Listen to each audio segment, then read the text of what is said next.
One of the things when I take a look at a whole season, and you never think about the ones that you ended up making the plays in the last minute. You always think about the games you didn't make a play. And I know at Fresno, we hit a shot with a minute to go to put us up 5. They missed a shot. Tonight it was just the reverse. And I thought the difference in the ball game is we were up by 5 with 5 minutes to go. And we ended up turning the ball over 3 times, what I call on top, up by half court. And when you turn the ball over on top, you have no chance to defend. So give Fresno State credit. They ended up putting a lot of pressure on our guards. When I take a look at this and see we had 16 turnovers, those are missed opportunities. The other thing I thought tonight is, we did not do as well defensively as we've done. I thought at times we played well defensively, but to let a team shoot 57% from the field, once again, give them credit for making the plays, but we got to take a look at what we did not get accomplished tonight from a defensive standpoint. The score of the game was in a neighborhood to win a basketball game. We just have to, one, take care of the ball better, make a few more plays. And I always felt when we were up 5, we needed just to make one more basket to extend the lead. And as I said, give Fresno State credit. They made us turn it over and convert it. Joe, when you guys were attacking their press, it felt like when you guys were aggressive, that's when you were good. In those last 3 possessions, it kind of looked like, the guards just kind of maybe wanted to get the ball out of their hands. Yeah, they really did. And they didn't see what was happening to them. And we talked at halftime about being aggressive. Because their press was slowing us down to the point where we were only having maybe 10, 12 seconds to run our offense. And it's not good enough just to dribble up against the press. You got to be able to attack it. And I thought we started doing that in the second half. One of the problems that happens is then the decision-making gets a little quicker. And I thought at times the decisions we made were not for the best for us. But I liked also how we finished out the last 2 minutes. We executed who we needed to foul. We made baskets to keep it a 1-possession game. Fresno made those free throws, and I thought a couple plays that we could have had back, and we even made the steal at the end. And what I told the team after is I've always talked about, do we make the right play? Sometimes the ball's going to go in, sometimes the ball's not. And I thought we made the right play. Taylor came up with a big steal. Quinn had a good look at the basket at the end, and the ball just didn't go in. So we'll build off that, but I'm always back to the point of when you take a look at a season, there's games that you probably snuck away with a few too. And so I'm okay with this. We'll get back into the gym tomorrow. We'll talk about it, and then we have a difficult game at Air Force on Saturday. Joe, Candace White gets a lot of the attention for them, but UT was really, really good. What made her so good? First of all, she's a good player. And she came out and was very aggressive offensively. She's quick to the basket. And I just thought you saw a player playing with confidence. And her confidence kept growing. And, to see a player not only get 26 points, but shoot 90% from the field. And in the post area, it's very difficult to try to double when they have the 3-point shooters that they have.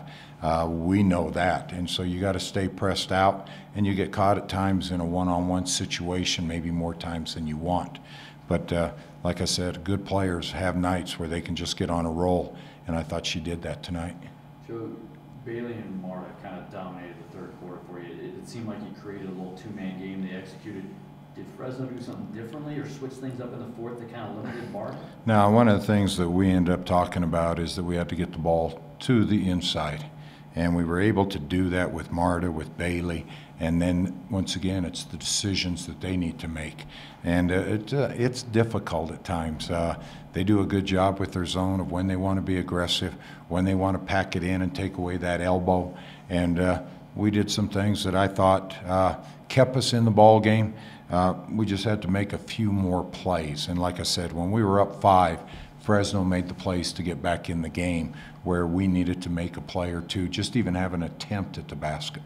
Just I guess a little more disappointing being at home, knowing you were just a game back of Boise at the top of the standings, just the stakes of everything?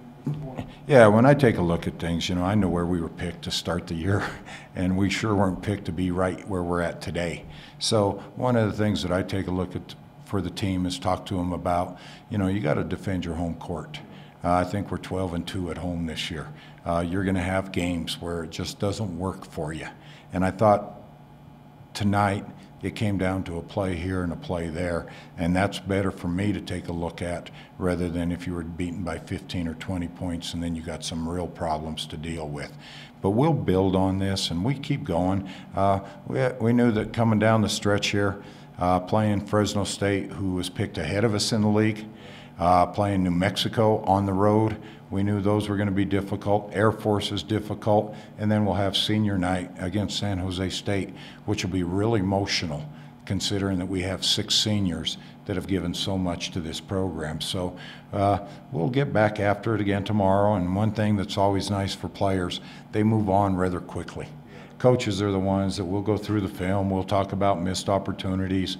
But as I always said, when a team shoots 57% against you, give Fresno State credit. They played really well. They're a good team. They're 18-9. They're right there also. So we knew this was going to be a good game. And now we've played 2 games with them that have basically come down to the last minute both times. With all the turnovers, did you think maybe the moment some of the stakes got to some of your players, particularly the younger? Probably the younger players, but when I take a look at it, some of our seniors also. And it's a learning experience for everyone. That's the biggest thing that I take a look at with this is the do we grow from this, whether you're a senior or a freshman. I thought one of the things is in the last 4 minutes we got a little timid. We didn't stay as aggressive as we needed to, and that's from freshmen to seniors, and that's important to always stay aggressive. Joe, you go on the road to Air Force now, not necessarily talking about their personnel or that game, but you lost down there last year. That's always a difficult place to play because of the environment, and you know they're going to get physical with you. Yeah, we knew it's a difficult game. Air Force is greatly improved. They have a winning record at home, and those are things that we always talk about. I know this Fresno team went into Air Force last week and won by 7. And so those are things that we're going to have to, once again, put this one behind us rather quickly and get ready for the next one because we're playing 4 games in 9 days.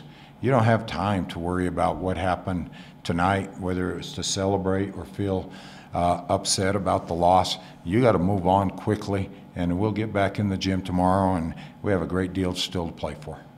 So with your winning streak being over, will you be thinking more about that? You do get emotional about it? No, you know what? I always talk about winning and losing is something we worry as coaches. We talk a great deal about in April. During the season, I'm just trying to figure out if I can win the next game.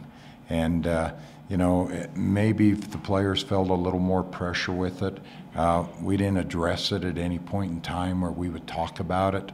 But I know I don't have to talk about it now, and we can talk to the players about really trying to step up and try to get the next win, and maybe we start on another streak. And like I said, we still have a lot to play for. But I think sometimes you're correct. I think the pressure builds. And it's a situation where all of a sudden it's 5, 6, 7, and you're starting to do something you maybe have never done before. And the players may tell you they don't worry about that, but then you hear them talking about it. And so, yeah, I wish we were still talking about getting another one, but I'm also, maybe some of the pressure's been relieved off this team. Do you worry at all about getting them back mentally, knowing that the regular season championship is probably not going to happen at this point? I always worry about whether or not where players are at. Interesting thing with this group, and we've already witnessed it this week, this team is a high academic-oriented team. Our team GPA was 3.77.